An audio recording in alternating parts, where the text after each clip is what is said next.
Hello दोस्तों, कैसे हो? उम्मीद करते हैं आप सब अच्छे होंगे। आज हम एक और बहुत बेहतरीन और इम्पोर्टेंट प्रश्न के बारे में पढ़ेंगे जो कॉम्पिटिटिव एग्जाम्स में पूछा गया है। जैसे एसएससी का एग्जाम्स होता है और वैसे भी सभी एग्जाम्स के लिए इम्पोर्टेंट हैं। और ये प्रश्न व्यवहारिक है, प्रैक्टिकल है, आप घर में प्रैक्टिकल करके देख सकते हो और डे टू डे लाइफ में इनके यूजेस हैं। जैसे आज हम पढ़ेंगे एक थर्मस फ्लास्क के बारे में। ठीक है, आपने देखा होगा आपके घर में थर्मस होता है, ठीक है, जिसमें आप चाय रखते हो या ठंडा पानी रखते हो। तो थर्मस के बारे में आज पढ़ना है कि थर्मस के अंदर जब हम कोई वस्तु गर्म रखते हैं, कोई भी लिक्विड गर्म रखते हैं तो बहुत समय तक, काफ़ी देर तक वो गर्म रहता है, और जब उसमें ठंडी वस्तु रखते हैं तो बहुत समय तक जो है वो ठंडी रहता है। मतलब थर्मस के अंदर जो भी वस्तु रखते हैं, अगर हम गर्म रखेंगे तो गर्म ही रहेगा और ठंडी वस्तु रखेंगे तो ठंडी रहेगा। तो ऐसा क्यों होता है कि थर्मस के अंदर जैसी वस्तु रखते हैं वैसा ही रहता है, वो चेंज नहीं होता, उसका टेम्परेचर बिल्कुल नहीं चेंज होता है। ये क्यों होता है कि थर्मस के अंदर गर्म वस्तु गर्म और ठंडी वस्तु ठंडी रहती है? तो इसी प्रश्न के बारे में पढ़ना है, इसके कंसेप्ट को अच्छे से क्लियर करना है, ताकि जब भी एग्जाम में आए तो आप आसानी से इसके आंसर को क्लिक कर पाओ। और घर में वैसे भी हम इनका यूज करते हैं तो हमें पता होना चाहिए ये क्यों होता है कि थर्मस के अंदर पानी गर्म रखेंगे तो गर्म रहेगा और ठंडी रखेंगे तो ठंडी रहेगा। ठीक है, तो ऐसा क्यों होता है उसी के बारे में हमें पढ़ना है। ठीक है, तो हमने यहाँ पर थर्मस बनाया हुआ है, ठीक है, आप समझ लेना ये थर्मस ही है। ठीक है, तो थर्मस के बारे में जब हम बात करते हैं, ठीक है, तो इसमें कई सारी लेयर होती हैं। यहाँ पर देखो 2 लेयर बनाई गई है कांच की, ठीक है, रेड कलर से एक अंदर वाली लेयर है, ठीक है, इसे हम इनर ग्लास कहेंगे। देखो अंदर वाली जो है ये इनर ग्लास है, ये वाली, ठीक है, और एक आउटर ग्लास है, ये बाहर वाली ग्लास को हम आउटर ग्लास कहेंगे। ठीक है, तो रेड कलर से अंदर की एक लेयर और फिर रेड कलर से बाहर की एक लेयर बनी हुई, ठीक है, और ये जो बने हुए ब्लू कलर से सपोर्टिंग स्ट्रक्चर है। ये जो पूरा ग्लास है वो इसी पर टिका हुआ, और इस सबसे बाहर स्टील की एक बोटी होती है, ठीक है, स्टील की परत लगी होती है। तो आपने थर्मस में देखा होगा सबसे बाहर तो स्टील का परत होता है, तो बाहर से तो कुछ दिखाई नहीं देगा, लेकिन अंदर जो होता है 2 ग्लास लगे होते हैं, एक ये वाला ग्लास और एक इसके अंदर ये वाला ग्लास। ये जो बीच का स्थान है ना, ये जो पूरा का पूरा ये खाली होता है, ये वैक्यूम होता है। यहाँ पर कोई पार्टिकल नहीं होता है, कोई भी पदार्थ नहीं होता है, पूरा खाली है, कोई गैस नहीं है। ठीक है, जिस तरीके से हम स्पेस में जाते हैं ब्रह्मांड में तो वहाँ पर वैक्यूम होता है, ठीक है, सांस नहीं ले सकते हैं, तो उसी तरीके से निर्वात होता है यहाँ भी। तो यहाँ पर वैक्यूम है, ठीक है, वैक्यूम का मतलब होता है निर्वात, जहाँ पर हवा बिल्कुल ना हो। ठीक है, तो यहाँ पर हवा वगैरह बिल्कुल नहीं है, निकाल दी गई है, ठीक है, वैक्यूम रखा गया है। और यहाँ पर रिफ्रैक्टिव कोटिंग लगाया गया है, ठीक है, रिफ्रैक्टिव कोटिंग ये अंदर वाली जो आपने सतह देखी होगी, इसके अंदर कांच होता है और अंदर की जो सतह होती है ना फ्लास्क के अंदर, थर्मस के अंदर बहुत चमकीली होती है, शीशे की तरह। जैसे आप शीशा देखते हो ना, शीशे में हमारा फेस चमकाता है, उस पर टॉर्च जैसे हम ऐसे शीशे की तरह कहेंगे तो टॉर्च की जो रोशनी वापस हमारी तरफ आ जाएगी। तो ये अंदर की जो कोटिंग की गई ताकि हीट जो है रिफ्लेक्ट होगी, जैसे हीट यहाँ टकराएगी वापस आ जाएगी, टकराएगी वापस आ जाएगी, ठीक है, ऐसे जाएगी वापस, तो ये रिफ्लेक्शन को ही रोकेगा। तो रिफ्लेक्टिंग कोटिंग है, यहाँ पर निर्वात है, ये सपोर्टिंग हो जाएगा, ठीक है, स्ट्रक्चर, ये आउटर ग्लास हो जाएगा और ये इनर ग्लास हो जाएगा। ठीक है, तो हमने इसके स्ट्रक्चर को समझा दिया किस तरीके से इसकी बनावट होती है, और ऊपर एक ढक्कन लगा हुआ है। ठीक है, तो अगर हमें कोई भी वस्तु गर्म रखना है काफ़ी समय तक, या कोई भी वस्तु काफ़ी समय तक ठंडा रखना है, तो हमें क्या करना होगा? ना तो बाहर से कोई हीट अंदर जाने देना है, ना अंदर की जो हीट है, अंदर कोई भी गर्म पदार्थ रखा है उसे बाहर आने देना है। ठीक है, तो बाहर की हीट ना तो अंदर जाएगी और अंदर की हीट ना ही बाहर आएगी। तब क्या होगा? हमारी वस्तु जैसी है, गर्म है तो गर्म रहेगी और ठंडी है तो ठंडी रहेगी। ठीक है, उसके बारे में हमें बात करना है। तो जैसे कोई भी वस्तु हम गर्म करते हैं, जैसे आप चाय गर्म करते हो, ठीक है, चाय बनाते हो, ठीक है, ठंडी हो जाती है फिर गर्म करते हो। तो जैसे हम चाय बनाते हैं, मान लेते हैं चाय का टेम्परेचर 100 डिग्री सेल्सियस है, ठीक है, तो एक कप में हम यहाँ पर चाय ले लेते हैं, ठीक है, कप ही समझो यू टाइप का है,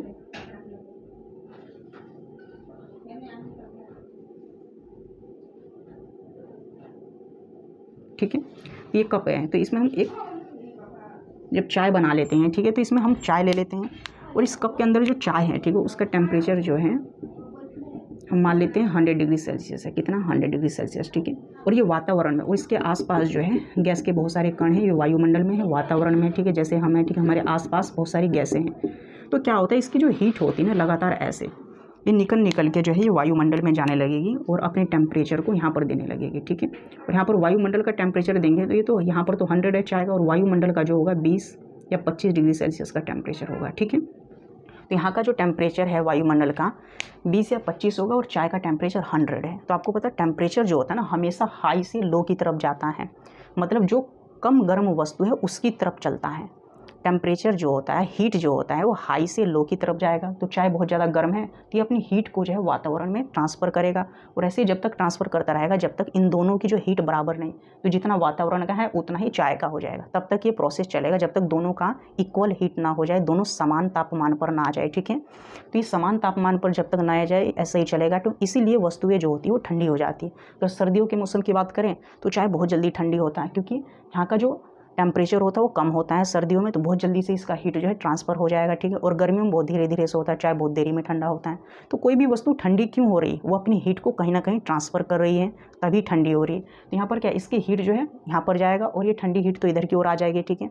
वैसे भी हाई से लो की तरफ टेम्परेचर चलता है, तो यहाँ से जितना भी टेम्परेचर एक्स्ट्रा है वो सारा यहाँ पर वायुमंडल में ट्रांसफ़र कर देगा, अपने आसपास भेज देगा, और जब ये टेम्परेचर को यहाँ पर भेजेगा तो ये खुद ठंडा हो जाएगा। तो कोई भी वस्तु ठंडा क्यों होता है, वो जब अपने टेम्परेचर को किसी दूसरे वस्तु को ट्रांसफ़र करता है, ठीक है। अगर हम इसके टेम्परेचर को रोक दें, इसका स्ट्रक्चर कुछ इस तरीके से बना दें, ना तो इसका जो हीट है बाहर जाए और ना बाहर की हीट जो है अंदर आए, तो क्या होगा, ये चाय गर्म का गर्म रहेगा। तो ये जो फ्लास्क की स्ट्रक्चर जो होता है, ठीक है, इसका थर्मस का, वो इसी तरीके से होता है, इस तरीके से बनाया जाता है, ना तो हीट इसमें से बाहर आती है और ना बाहर की हीट अंदर जाती है। तो इसमें जैसी वस्तु है वो वैसा ही रहता है, ठीक है। इसके अंदर कई सारी प्रोसेस होता है, उनके बारे में हम बात करते हैं। यहाँ पर निर्वात है, तो निर्वात क्यों रखा गया है, ये किस चीज़ को कंट्रोल करेगा, ठीक है। और रिफ्रैक्टिव कोटिंग भी है, तो यहाँ पर रिफ्रैक्टिव कोटिंग क्यों की गई है, ठीक है। तो सबसे पहले अगर हम बात करेंगे, ठीक है, हीट के ट्रांसफ़र के बारे में, उष्मा जो है स्थानांतरण विधि के बारे में, उष्मा एक स्थान से दूसरे स्थान पर क्यों जाती है, उसके क्या क्या कारण हो सकते हैं, कितने प्रोसेस होते हैं, उनके बारे में। तो सबसे पहले अपने चालन के बारे में, कंडक्शन के बारे में सुना होगा। तो चालन जो होता है ये ठोसों का गुण होता है। जैसे एक लोहा ले लो या लोहे का कोई सरिया ले लो, उसके जब हम एक सिरे के, मान लें तो लोहे का सरिया इधर से जब हम गर्म करेंगे ना, कुछ देर बाद ऑटोमेटिक ये जो हीट ट्रांसफ़र होकर ऐसे चलते चलते यहाँ पर आ जाता है, मतलब यहाँ से आके यहाँ पर। तो ये कैसा है, चालन के जरिए, ठीक है, चालन प्रोसेस होगा, इसमें कंडक्शन होगा। तो चालन जो होता है वो ठोसों में होता है, तो इसके लिए एक मीडियम की ज़रूरत है। तो चालन के लिए पूरा मीडियम, ये लोहा है तो लोहे में चालन होता है, ठीक है, ठोस पदार्थों में होता है।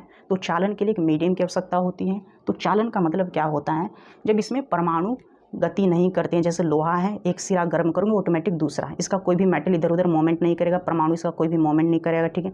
और परमाणु जब मोमेंट नहीं करते हैं, ठीक है, इनके बिना स्थानांतरण के हीट जाती है, तो उसे हम चालन कहते हैं, और ये ठोसों में होता है, ठीक है।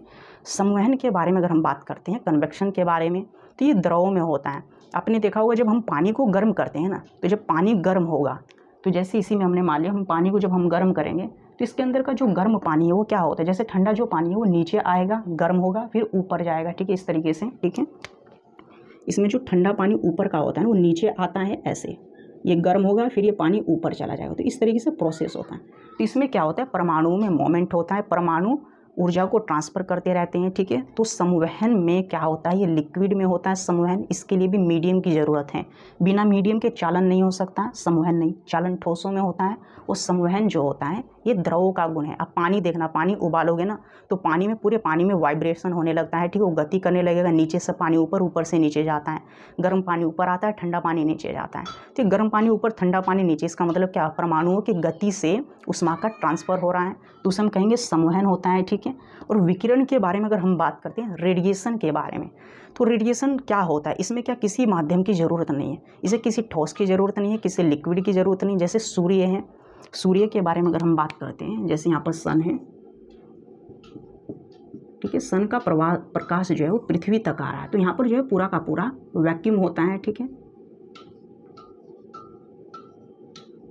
तो सूर्य का प्रकाश जो होता है वैक्यूम से होकर भी पृथ्वी तक आ जाता है। ये क्यों आता है, ठीक है, तो इसी प्रोसेस को हम कहते हैं रेडिएशन कहते हैं। सूर्य के प्रकाश को वैक्यूम से होकर भी आ जाता है, क्योंकि पृथ्वी और सूर्य के बीच में तो वैक्यूम है, ठीक है, जब हम ब्रह्मांड में जाते हैं फिर भी आ जाता है। तो इसे किसी मीडियम की ज़रूरत नहीं है, सूर्य के प्रकाश को किसी मीडियम, किसी माध्यम की ज़रूरत नहीं है, बिना माध्यम के भी डायरेक्ट धरती पर आ जाता है और धरती को गर्म करता है, ठीक है, काफ़ी टेम्परेचर भी यहाँ पर बढ़ा देता है, गर्मियों में आपने देखा होगा। तो विकिरण का मतलब होता है ये डायरेक्ट, कोई भी हीट डायरेक्ट ट्रांसफ़र करना, ठीक है, डायरेक्ट एकदम से आ जाना, ठीक है। तो ये विकिरण प्रोसेस होता है, किसी भी माध्यम की ज़रूरत नहीं होगी इस प्रोसेस में, ठीक है। तो इसे हम विकिरण कहेंगे, रेडिएशन कहेंगे। अगर हम इन तीनों चीज़ों को कंट्रोल कर देते हैं, ठीक है, तो क्या होगा, इस थर्मस फ्लास्क में हमने इन तीनों चीज़ों को कंट्रोल किया हुआ, तभी इसके अंदर कोई भी वस्तु अंदर है तो गर्म ही रहेगी, बाहर, इसका अंदर का हीट बाहर नहीं जाएगा, बाहर का अंदर नहीं जाएगा, ठीक है। वो कैसे होगा, देखो ऐसे, देखो इसमें चालन को रोका गया। चालन कब होगा, मेटल में होता है, ज़्यादातर ठोस पदार्थों में होता है, ठीक है। तो चालन ठोस पदार्थों में होता है, वो मेटल में होता है। तो मेटल क्या है, यहाँ पर कोई मेटल की तो चीज़ है नहीं, सबसे बाहर है मेटल की चीज़, ठीक है। यहाँ पर सपोर्टिव लगा हुआ है और यहाँ पर जो है ये अंदर वाली जब लेयर देखोगे यहाँ पर, ठीक है, ये रेड कलर वाली, इसकी ये वाली, ठीक है, ये कांच की लगी होती है। यहाँ पर सपोर्टिव कुछ वस्तुएं लगाई जाती है सपोर्ट करने के लिए ताकि ये रुका रहे, ठीक है। तो ये कांच की एक वस्तु यहाँ पर लगाई गई है, ठीक है। इसके अंदर भी एक कांच लगा हुआ और बीच में जो है वो निर्वात है, ठीक है।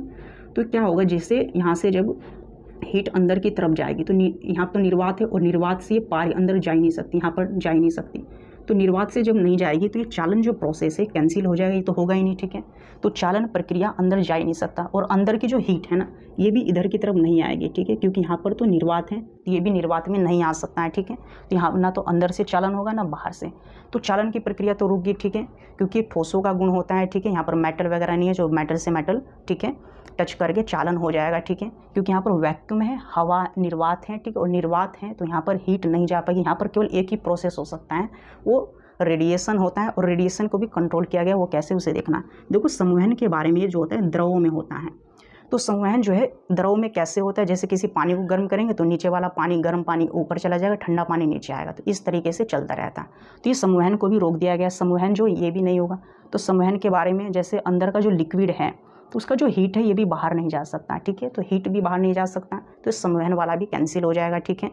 और बाद में जब हम विकिरण के बारे में अगर देखेंगे, रेडिएशन के बारे में, तो रेडिएशन को कैसे रोका गया, अंदर की देखो, अंदर जो भी हीट है, ठीक है, हमने पानी अंदर डाला हुआ, गर्म पानी, ठीक है, तो जो गर्म पानी है ना तो इसकी जो उष्मा है वो कुछ इस तरीके से, अगर ये रिफ्लेक्ट अंदर देखो, ये चमकीली सतह जैसे यहाँ पर टकराएगी, बाहर आने की कोशिश करेगी, वापस टकरा के यहाँ पर पहुँचे, फिर ये टकराएगी, वापस जाके अंदर चली जाएगी।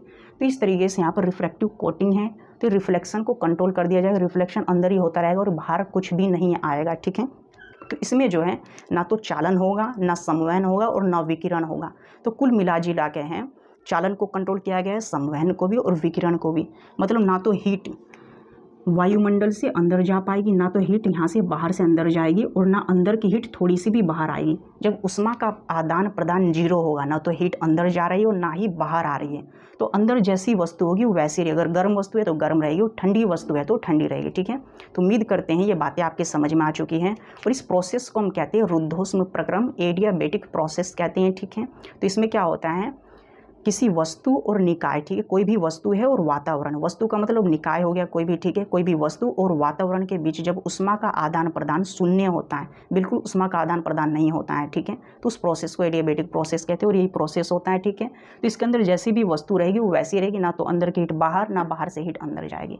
तो जब कोई भी वस्तु ना तो हीट वो ट्रांसफर कर रही है, ना बाहर की हीट अंदर जा रही है, ना अंदर की बाहर जा रही है, तो उसकी ऊर्जा में कोई चेंजमेंट नहीं होगा, उसकी जो हीट है वो वैसी रहेगी, ठीक है। तो गर्म वस्तु गर्म रहेगी और ठंडी वस्तु ठंडी। तो इसीलिए जो फ्लास्क होते हैं, ठीक है, थर्मल फ्लास्क होते हैं, इनके अंदर जो गर्म वस्तु है गर्म रहती है और ठंडी वस्तु ठंडी रहती है, क्योंकि इनमें उष्मा का आदान प्रदान जीरो होता है। तो जब भी ये प्रश्न एग्जाम में आए तो वहाँ पर ये लिखना है कि उष्मा का आदान प्रदान जो है ऑप्शन में मिलेगा कि जीरो होता है। ओके, उम्मीद करते हैं ये वीडियो आपके समझ में आ चुकी है, ये कॉन्सेप्ट आपके माइंड में फिट हो चुका है और आप आसानी से समझ चुके हो कि थर्मस जो फ्लास्क है वो कैसे काम करता है और ये कैसे गर्म रहता है, कोई वस्तु इसमें ठंडे क्यों रहती है। ओके, फिर मिलेंगे हमें नेक्स्ट वीडियो में, तब तक के लिए bye. Okay, thank you so much.